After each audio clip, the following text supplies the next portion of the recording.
Oke, kita lihat dulu videonya. Nanti akan saya dibahas ya terkait dengan beberapa miss yang terjadi di video ini, guys. Persenan butin tuh ikutin peraturan mana ya? Soalnya setahu gue tuh di Bepom tuh maksimum albutin tuh cuma 2%. Gak kan itu? Iya, maksud gue tahu sih itu kayak cuman iklan doang. Tapi nonton satu video lagi. Itu menyesat. Oke teman-teman, halo, aku Sandri ya, apoteker.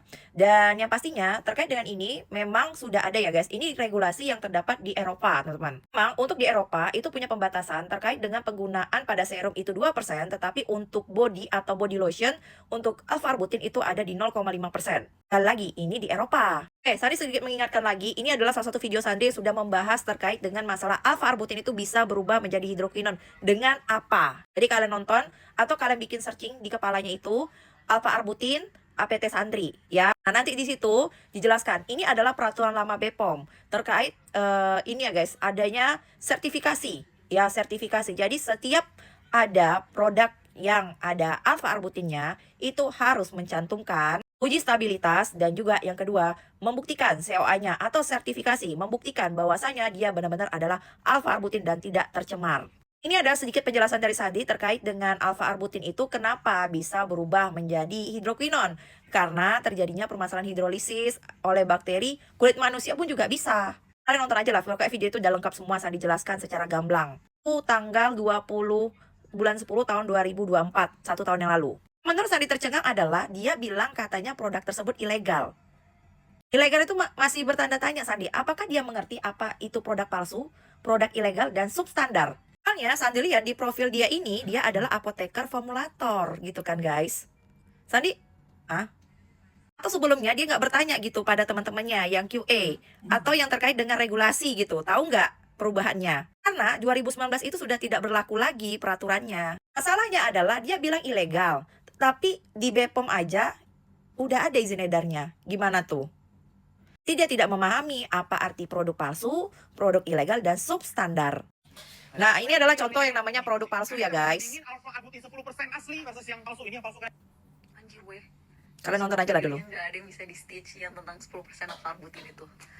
Si Noira, padahal tuh dia dulu pernah lolos doktif kan. Nah tapi tuh yang sekarang kayak, itu gak boleh woy. Halo, udah mana mahal 300-400 ribu. Tapi itu sebenarnya dilarang, gak boleh. Dan asal lo tahu juga sebenarnya tuh alpha-arbutin ada hidroquinone juga.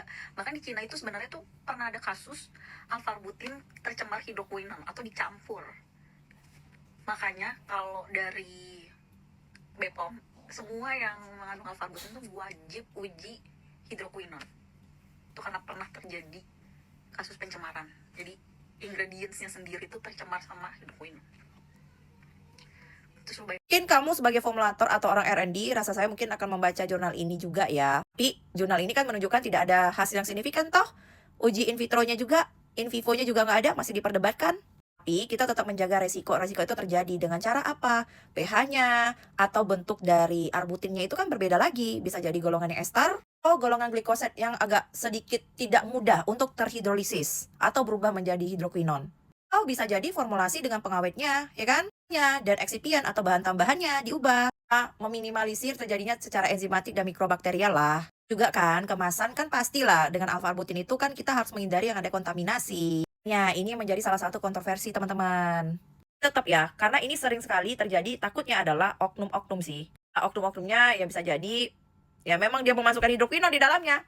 Tapi mengklaim itu ada alpha-arbutin. Ya kan ini dugaan ya. Belum kita buktikan lah secara ilmiah, karena kan masih perdebatan juga ya antara alpha-arbutin atau arbutin lah.